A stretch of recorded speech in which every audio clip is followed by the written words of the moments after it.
Welcome to ICHOM's annual conference 2022. It feels absolutely amazing to be back here in person after 2 years of not really being able to travel. For those of you joining by video link, thank you very much. I'm sure for many of you it's probably the middle of the night, so thanks for your dedication. And for some of you in the room, it feels like the middle of the night, so please have a lot of coffee while you're here. There are a few other groups of people that I really want to thank for making this event possible. Not just our delegates, but our speakers who've given up their time, the Conference Programme Advisory Committee, and also the ICHOM team who've put this programme together. I'd also like to thank our sponsors. Without those sponsors, it would just not be possible to run this event. Now, a lot has happened over the last 3.5 years since we met back in Rotterdam.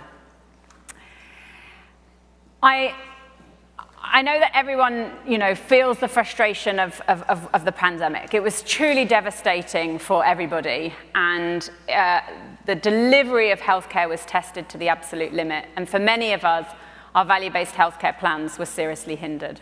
But the good news is we are really back on track, and I'm so pleased to share ICHOM's implementation registry.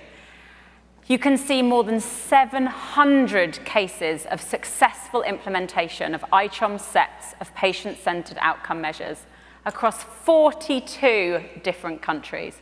This is absolutely fantastic, and it's growing. This is just, the people who are talking to us now, but we know that they're being adopted in other places, so you will see this growing. In addition, we've also made significant progress with the development of sets. This year marks the 44th set being completed, something that we just did not think was possible a few years ago. And I think we're up to about 60% of the global disease burden now covered, which is absolutely fantastic. I'd like to thank the working group members for making this possible. ICHOM is so fortunate to work with more than 1,000 leaders in their field, both clinicians and patient representatives who've made it possible to develop these sets, and I'm very glad to see many of those working group members in the audience today. Now, before we start with the program, I'm going to share a patient story. Patients are at the heart of everything that we do, and so that is why we like to start the conferences with a patient story, and I'm going to share my own patient story. Don't be alarmed, I'm very well, but on the 27th of December 2020, I was riding a small jumping course. Now, I've ridden horses since I was a child, so this was no different from normal. It was a rather cold and snowy day, and as I took the last jump of the course, unfortunately, I lost my balance and jumped down rather prematurely. It wasn't painful to start with. I thought I was fine. It was my pride that was hurt the most. I was so annoyed with myself.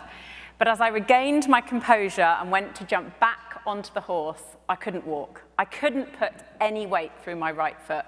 I just fell. And so, still optimistic at this point, it was just a sprain and I needed some ice, I headed off for the first of many x-rays. And you can see from this one that I had multiple fractures to my right talus bone. I'd never broken a bone in my body before, but I did this one rather spectacularly. And so I had the first cast fitted, I went home, and 2 days later I headed off to the John Radcliffe Hospital in Oxford, where I had my surgery. I had a plate and several pins inserted into the bone to hold it back together, and it was pretty miserable. At the time, my children were just 2 and 4 years old. My days were kept more than busy with my role here at ICHOM, and my husband lived and worked away from home during the week. So I really needed answers to my questions, like how quickly before I can walk again? When can I drive again? When can I run again? When can I ride again? When will I make a full recovery? But nobody could give me a consistent answer to those questions. No one could tell me what my outcomes would be. Now, I don't tell you this story for sympathy, and I'm very fortunate that it was just a broken bone. I could have suffered from so many worse things. But I tell you this story because I was already committed to the work that we do. But walking or hobbling in the shoes of a patient opened my eyes wider for the need for value-based healthcare. Despite the fantastic care that I received, I felt the deficit, the frustration, and the challenges that patients all around the world feel when they are faced with the need for care, regardless of the condition. We must assess patients using standardized outcomes. Only then can we ensure we will deliver the best possible outcomes, and for all patients. So, over the next 2 days, we are here to share our successes, share our failures, share our learnings, to inspire one another and to take actionable insight home with us. You are here because you are pioneers in this field and you have made the decision to take ICHOM on your value-based healthcare journey. So we know that you care about ICHOM's plans. Well, we'll have lots of opportunities over the next 2 days to tell you about those plans. This time last year, it was all talk of global benchmarking. Well, it has not been easy, but I'm really pleased to say that a number of the providers who are committed to benchmarking breast cancer patient data are here to share their story, and we can learn a lot from where they are with the project so far. In addition, this year, ICHOM launched its accreditation program. The program allows providers to have access to the harmonized term bank, to the online learning and toolkits, and also go through the certification process. And I'm very pleased that GlueCare, the first organization to have successfully completed the process, they are here with us. And if you get the opportunity to talk to them and they tell you about implementing the diabetes set in Dubai, it is a phenomenal example of real value-based healthcare and improved patient outcomes.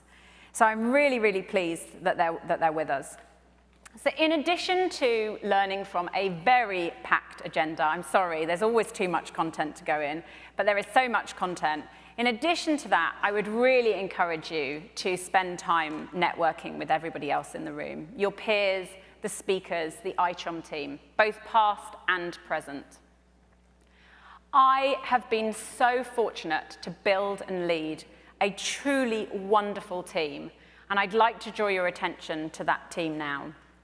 I'd like to ask the current leadership team to come and join me on the stage. If you haven't had the opportunity to meet these truly wonderful and dedicated people, you really, really must. I leave you now in their incredibly capable hands as my presidency term is ending.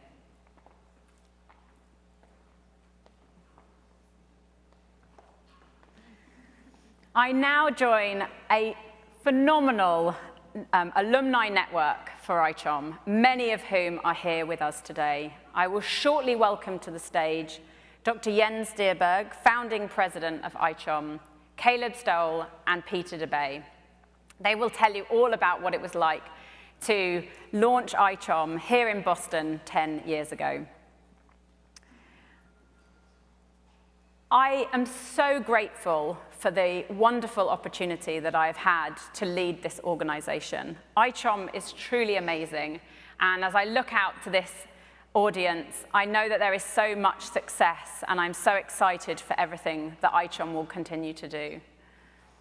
I still remain completely committed to improving patient outcomes, now focused on mental health as I take up the role of CEO of Aurora.